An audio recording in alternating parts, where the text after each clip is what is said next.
Hi, and welcome to this episode of Poets Corner, or the Let's Be Happy podcast with me, Rosamund Gravel, and Delphina. And this week we are interviewing the wonderful Eliza Shea. Hi, Eliza.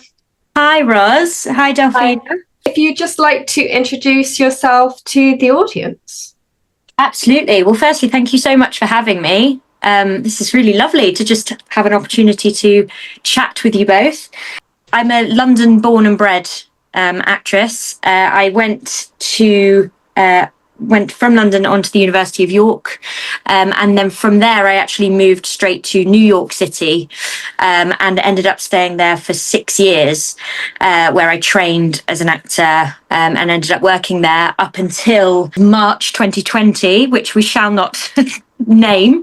And then during that time, during the COVID pandemic, I made the move back to London, and now, still acting. Lots of other lovely creative opportunities coming up as well, writing, directing, producing.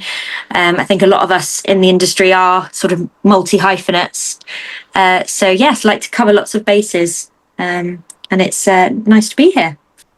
It's fantastic that you're here with us. You are an actor, you're multi-talented, obviously you have a fantastic singing voice. When did that voice start to appear? Have you always sung, or was it sort of when you were going through training, or when was it like the instrument appeared for you? Oh, great question. I don't talk that much about singing and my kind of musical theatre work, so it's really nice to have that opportunity today.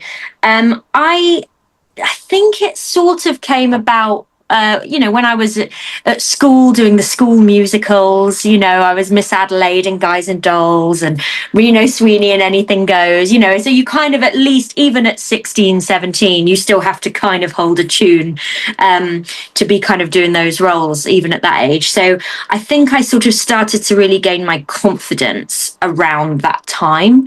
I had also, around the age of 16, I did my first sort of what I call proper theatre show, which was at the Almeida, and that wasn't a musical as such, but there were music elements to it. So I think I would say sort of around 16 was when I really started to find that I enjoyed singing, and I started singing lessons, and then that carried on right through my degree, again doing musicals on the side of my degree at York. And then when I trained at ARDA in New York City, I didn't train in musical theatre at all. I was trained as a sort of straight actor, but I still kept up my singing, and I'm really glad that I did.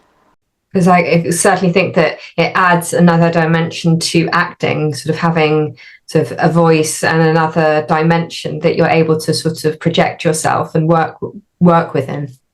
I think so. I'm really interested. I think, more recently I've become increasingly interested in the voice itself, the anatomy, the kind of vocal functions that we have, thinking of it as an instrument and not taking it for granted. Because I think all actors, but I think sort of, even people in other industries as well, other voice users, we really can take it for granted sometimes, our voice. So I think I've become recently more interested in the instrument itself. But I think that in terms of your acting technique, breath control, projection, all of those technical aspects, it really does help you as an actor. I think particularly in theatre, it really helps. And also I found that more and more now there seems to be a musical element in Shakespeare or in straight plays. Sometimes you do just find yourself having to hold a tune or, something else going on that does have that element of singing in it, and I find that the techniques that I can use, and also just some understanding of musicality, and rhythm and pacing, and tone and all of those kind of things. Again, I'm not a musician expert, but I think that all of those elements can be used to make your delivery of just a straight sort of Shakespeare soliloquy or something a little bit more dynamic. Really fascinating that it enhances your acting. Yeah, I think it's fantastic. And as you said, or you said something like you it can make a difference between acting and, because you talk about acting and it's different when you talk about singing. So the process of rehearsing or trying to sing is different from acting, or how much of yourself you put on the character. If it's a different process because you are focusing on probably your voice rather than the complete act of acting. Yes, no, I see what you mean. I think that because because I still think of myself honestly as an actor first and foremost. There are a lot of people who are actor musicians, or they're an actor singer, or I certainly I'm not a kind of, wouldn't say I'm a triple threat in the traditional sense. I think of myself as an actor, and then I can kind of sing and move. However, I think that what you've just said about sort of separating the voice and the acting, I think is for me at least quite impossible to do, because although you can focus on that technique, and like I've just said, all of the singing techniques we can use can transfer over to our acting.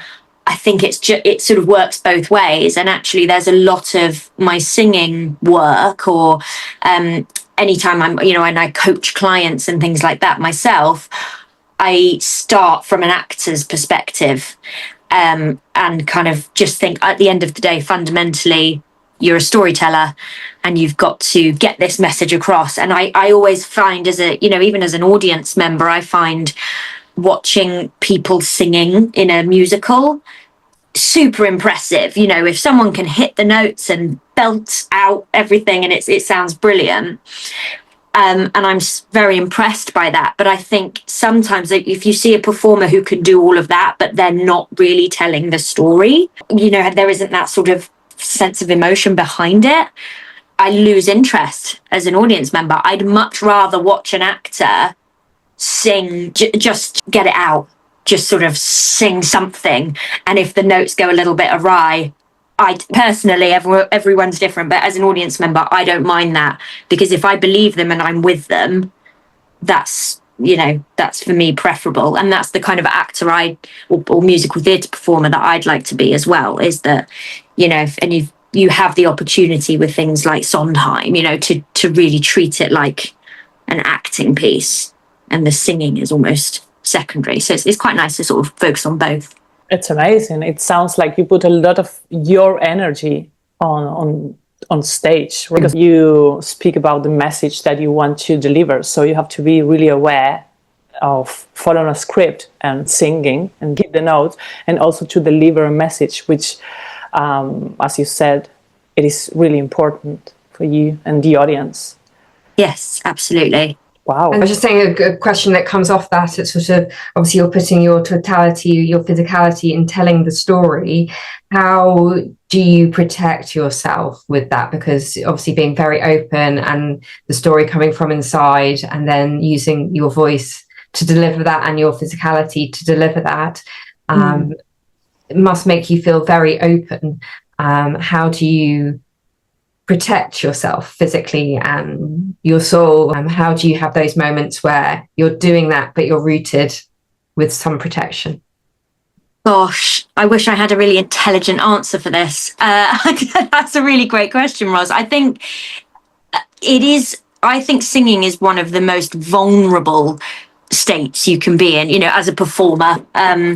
It's really easy to hide behind fabulous costumes and high budget set and amazingly written plays and beautiful text, and you can kind of, I'm not saying you'd hide, you're still conscious that you're on stage and you're being seen, but there is an element of not kind of showing your full hand when you're just doing, when you're not singing on stage, when you're just doing, for want of a better word, straight acting.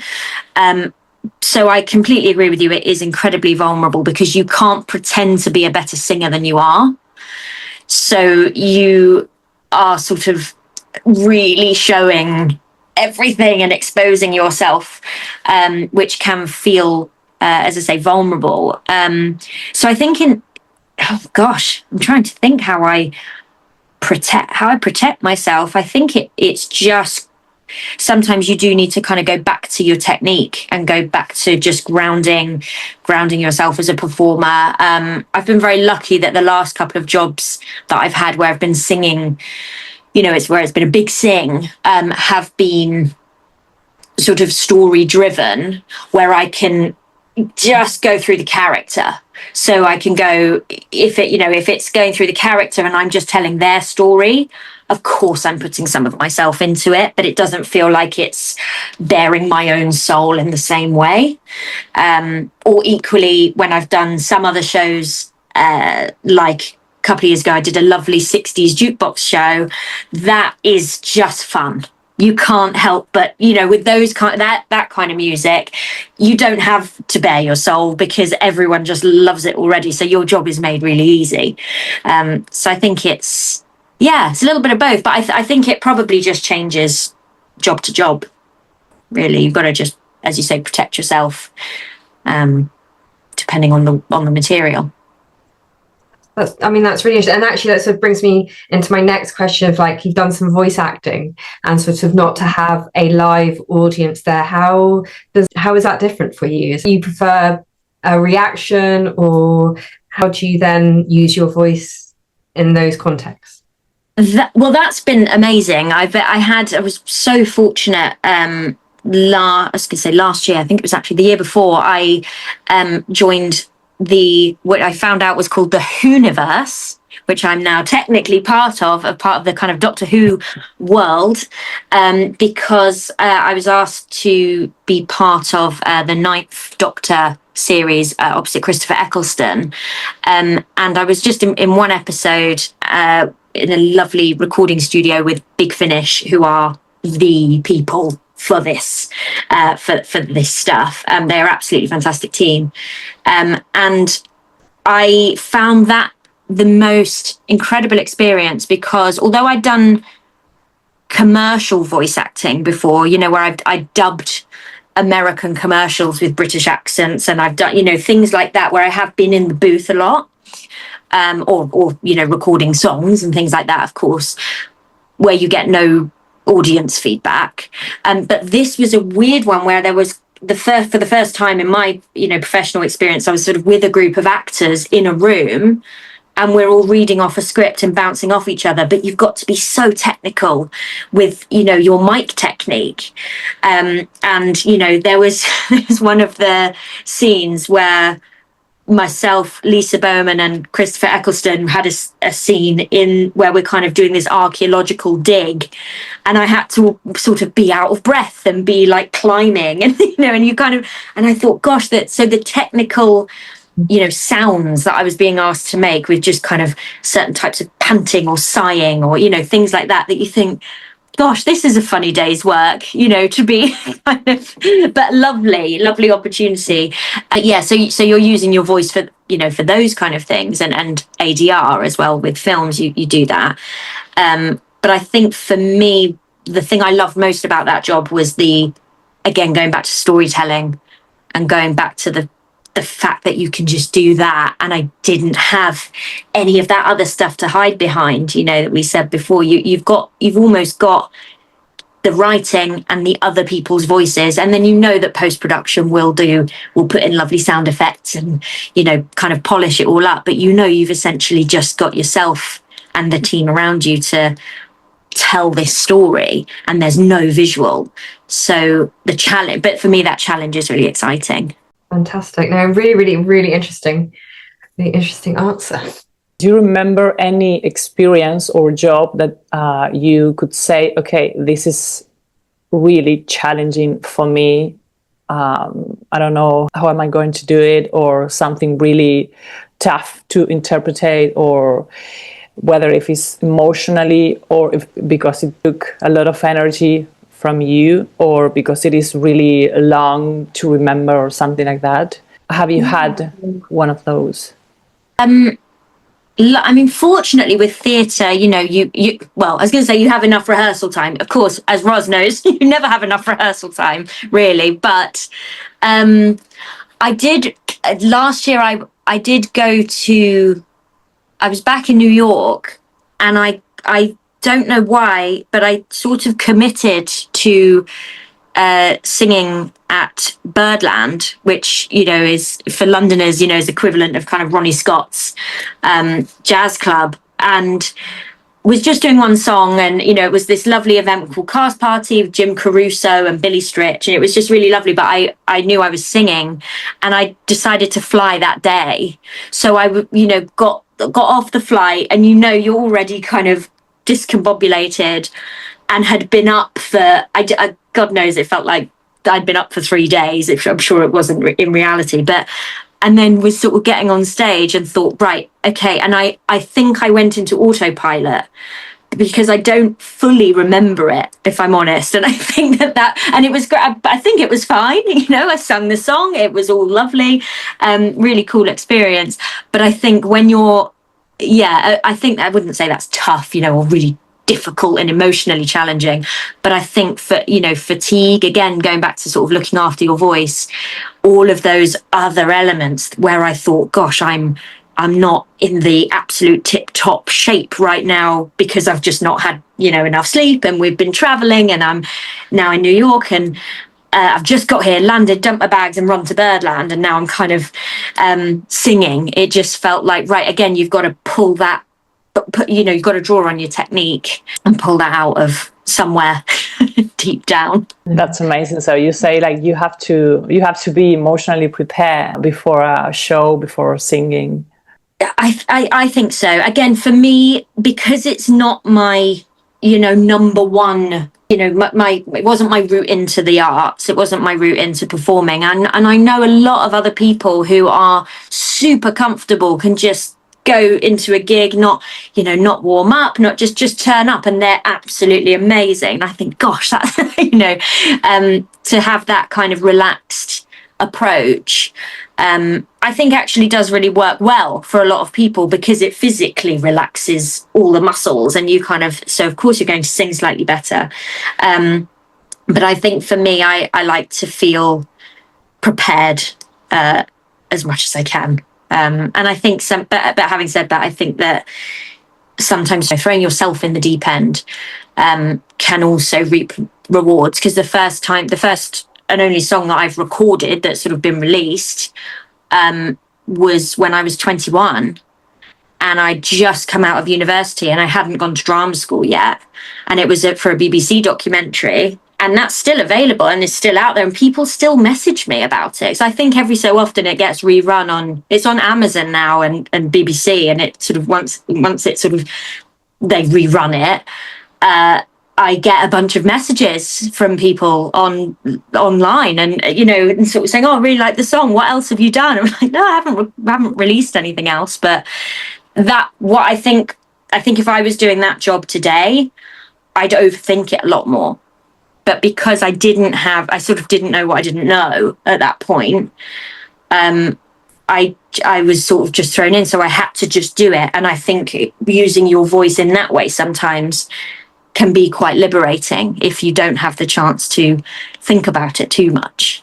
You know, as an actor and as a singer in musical theatre and in other ways, your own voice is there, but interpreting other people's. Do you use your own voice or your own being in exploring characters? Is there a choice in that? Is that how you raise your voice, sort of by choosing the parts, or you just the parts that you get and you see where the journey takes you? A lovely question. I think it depends on the job and the process, you know, the director, you know, going back to just thinking about theatre, sometimes it's just really clear how the person needs to speak, because they live in a particular world, they have a certain set of circumstances around them. But I really enjoy when you do have the opportunity to explore different options, and again, playing with the voice exactly the same way that we play with physicality as actors. You know, it is part of your characterization. And I say, again, going back to when I'm coaching myself, I have so many clients who are actors, you know, professional actors and students, and I do a lot of accent and dialect coaching. And when I'm working with them, I always end up saying to my clients, the worst thing to watch on stage is someone trying to do an accent. Because I think, God, it's pain. Well, I certainly think it's painful to watch. So, yes, let's use the accent. If we're working on a certain accent, for example, I'll get the client to really hone in on making it a gear shift rather than sort of, we're just adding this layer and we're doing this and now it's going to really inhibit us, because it feels like you're putting on something very limiting with an accent. There's a real sort of strange stigma around it with a lot of actors and students, or like, I just can't do that accent, so I'm not going to do it. So I think for me, it's again just stripping it all back and using the voice as part of your body, as an instrument, and exactly the same way that dancers do, but there's so much flexibility in it that I don't think we necessarily appreciate or use to its full capacity sometimes. Really interesting, and thank you. And also, off that, you must also listen. We're talking about voices and using your voice, but I think the other component and the other side is that you must be a really good listener, because to be able to do that and take it in and process it and deliver it out, I think that you need the quietness and the listening as well as a very huge talent. I think so. I think listening is, she says, sort of being really chatty now, but I'm sort of saying generally I would class myself as a good listener, and I think that any actor worth their salt really needs to be. The same way as, people watching, just being generally observant of the world around you and other people and human behavior. For me, it's really interesting anyway. I'm sure that's partly why I became an actor. But I definitely found as a child, I started to realize I could do accents. And that's not that, again, that doesn't make you an actor. That's just a skill that some people sort of have or they don't really. But not impressions. I'm absolutely rubbish at impressions. But as just kind of general accents, I think because it really changes how you perform, and I think it can really inform you as much as it can limit you, if you let it. So I think you can really help sort of develop characters that way as well. Yeah, again, so I feel like it takes a lot of energy from you doing all this. And how do you find the process of teaching rather than acting? It's a different one. It's very different. I'm really enjoying it. As we were just saying, I think listening is a huge part of that. I don't teach. I have done a couple of gone into schools and worked with some school shows and things like that as a kind of one-off. But generally, I don't teach groups or classes. I just teach one-on-one. So I think what I can do in that setting is listen to the client, listen to exactly what they need, where they're at, what's our aim, and then really sort of tailor everything to them, which I really enjoy. And it keeps me motivated and keeps me kind of with my head in the game, just with from that slightly different angle. And I also run a company with my partner where we record video vocal reels for clients, which are becoming really, really popular now. When we started a couple of years ago, it's called Studio Reels. When we started a few years ago, there were only one or two other companies doing it. And now it's absolutely blown up, which is great because it does mean there's a demand there. But of course, we have a lot more competition. And I find, and what I do in the room in that setting is I direct the client. So they come in, they bring in their songs. We work on storytelling, we work on so I'm not teaching them how to sing. That's actually my partner's specialty, but I focus on them as if I'm, a director or a casting director looking at them and going, right, well, how can we sort of pull out your best bits and really showcase your talent? So a lot of Studio Reels clients, they come in, bring their songs and they've kind of worked on them, which is great. But then we always, every single time, every single client that we've found something new in the room. And for me, that's really rewarding as well, because that's not really teaching or coaching. It's really sort of probably directing an actor in the room. But they're using their voice, and again, going back to that vulnerability, they are exposing themselves, plus the added element of them being on camera as well. You know, you kind of clam up a little bit when you're in the studio with the mic. A lot of singers tend to close their eyes when they sing, and you can kind of lose yourself in the music. But when you're being filmed, that's not possible. We've got to see you as if you're on stage. So yes, certainly a lot of studio reels clients tend to find new things in the room, and I find that really exciting to work with. Do you, sort of coming off of that, do you sort of like you're using a voice in a different way? Do you, because obviously being an interpreter and now you're helping people find their steps into interpreting, do you find that how you use your voice and what you say, you're thinking about it more, or it's sort of you're segging into the sort of directing, producing, sort of writing voice, which is slightly more controlling, I guess, in a lot of ways? How are you finding that step and change? Is it an interesting one? Yes, it is. And it's really a learning curve, I think I would class it as, you know, which is, you know, I've produced before, I've written before, I'm now directing a lot more this year. So I think that I've come to realize, I've been thinking about this recently, I have always, you know, it's kind of reflecting on the kind of director that I want to be, and reflecting on the best directors that I've worked with as an actor. And a lot of them had been actors. That, again, it's a very natural progression. I think, you know, a lot of people, or at least have had acting experience. And I think that if someone knows how an actor works, or if they trained as an actor or something, or they just have some kind of awareness, you know, they can kind of communicate their ideas a little bit more clearly. Having said that, there are also directors who will sort of act at you. So you don't want, you know, it's always getting the balance. I think for me, it's a balancing act of taking what the actor is bringing in and what they're offering, and then working together. And I'm very collaborative in that way. I would never seek to be a dictator in the room. And but I do like to sort of be hands-on. So it's a learning curve for me. And again, I think that's going to be, it's more exciting, you know, as project by project, to be able to sort of hone that craft as well. But certainly with the video vocal reels, it's been a really nice step into it, because they're doing 45-second or 60-second cuts of songs. So we can kind of get straight to the meat. We're not doing a 2.5-minute song. So we're just sort of getting it's almost like a highlights reel, you know, it's a show reel.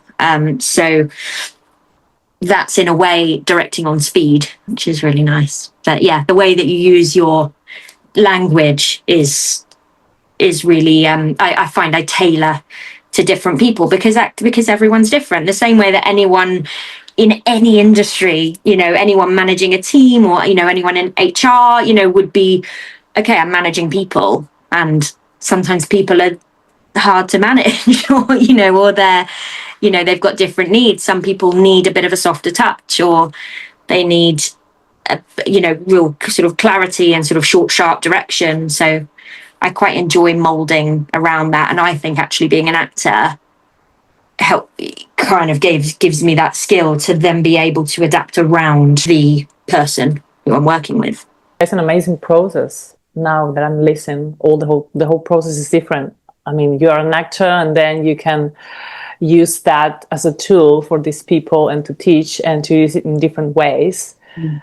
And also to deliver a message, as we were saying at the beginning of the conversation, which is communicate, right? Any kind of creativity or creative act, at the end of the day, try to deliver a message, I think. Absolutely, yes.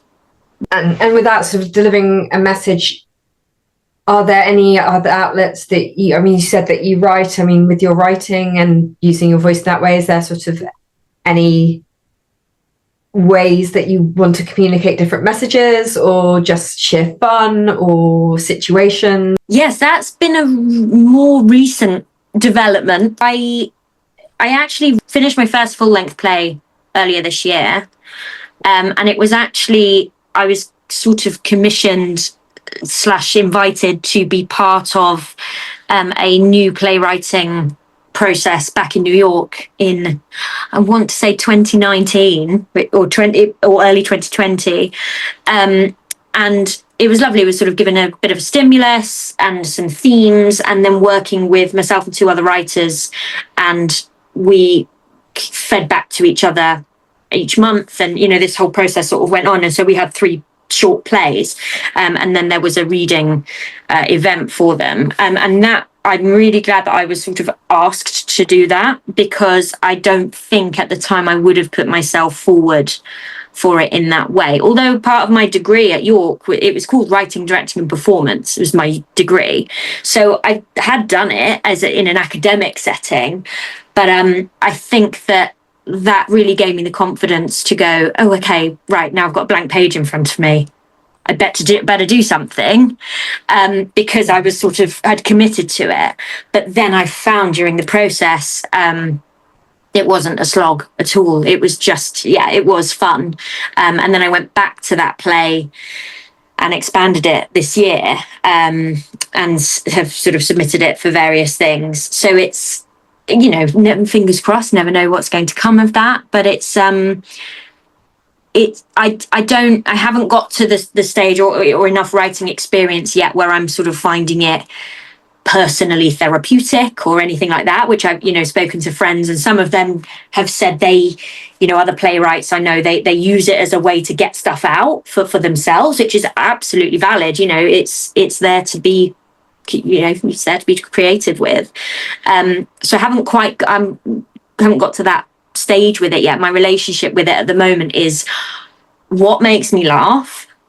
What do I find funny in things? Okay, I'll write some things down that I think would be funny.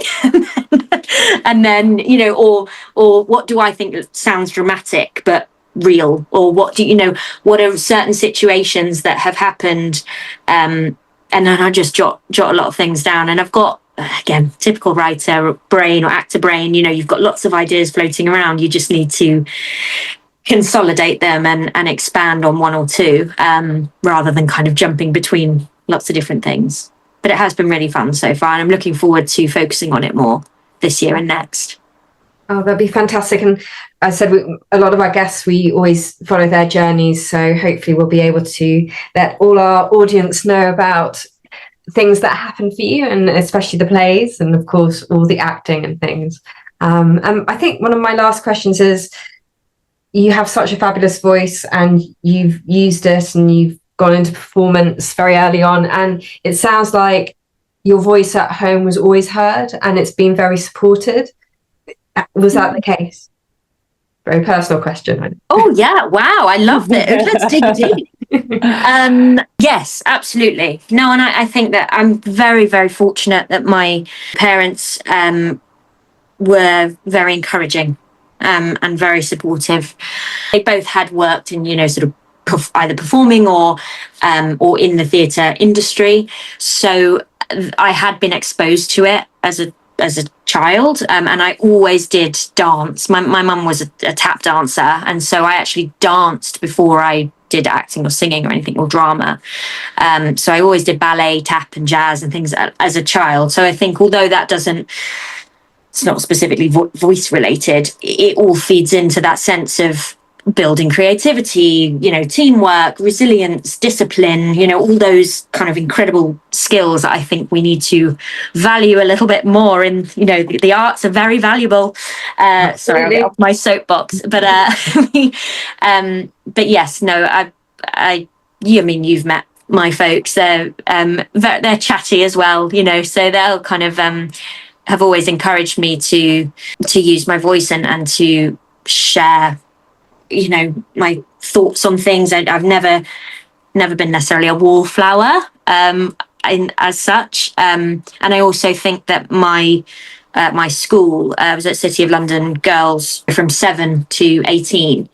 So for 11 years I was there, and I credit them as well for kind of building that confidence. And again, there's such a fine line with confidence and arrogance, and being self-assured, and using your voice in a productive way, not just to just be heard or just to be the loudest in the room. That's never been my intention. And I remember when we were working on Three Queens, I sort of was championing cutting down some of Elizabeth's lines, which is, again, that's probably just my personal interpretation of it, but just thinking someone can be powerful actually with less to say.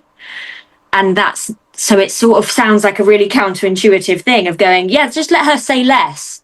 But actually, in my mind, that there was a power in that. So I think sometimes people can mistake using their voice a lot as being more powerful or being more in charge or authoritative. And actually, sometimes I think it can be almost the opposite, depending on the situation. You can use your voice as a tool in a lot of ways. Absolutely. Yeah, that's a beautiful message. Yeah, thank you for that. I agree. Are you currently working on some project or taking part of a play? Yeah, well, I am directing a reading, like a rehearsed reading that's going to be in August, and I'm aware that I'm not sure the exact date that this is going to go out, so I don't want to sort of say too much about it at the moment. It's sort of still all in the production process. But I'm finding, a lot of actors, you do so many rehearsed readings and workshops and things like that. But I'm finding already in pre-production the ideas that I'm having of how do I make this new play, which I haven't written, I'm just directing it and producing it. How do I make this play come alive and pop off the page when the actors are on book and they are, behind music stands with one day's rehearsal? So that's sort of proving to be an exciting new challenge as well. So I've done that a lot of times as an actor, but as a director, it's kind of different ball game completely of how I'm kind of thinking about how we're going to make it work and really pop. So that's going on in August, and then see what happens towards the end of the year. If anything comes up, you'll be the first to know. But at the moment, just keeping busy with writing. Lots of studio reels clients coming in, which is lovely because there are a lot of graduates.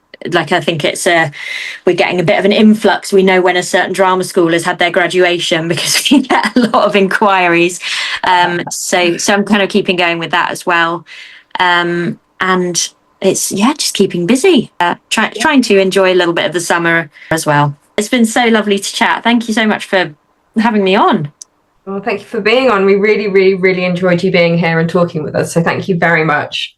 Yes, thank you. Thank you so much for taking part of this new season of Pod's Corner, or the Let's Be Happy podcast. Yes. Yeah. All right. With that said, thank you to the audience for being there and listening to us, and see you around in the next episode.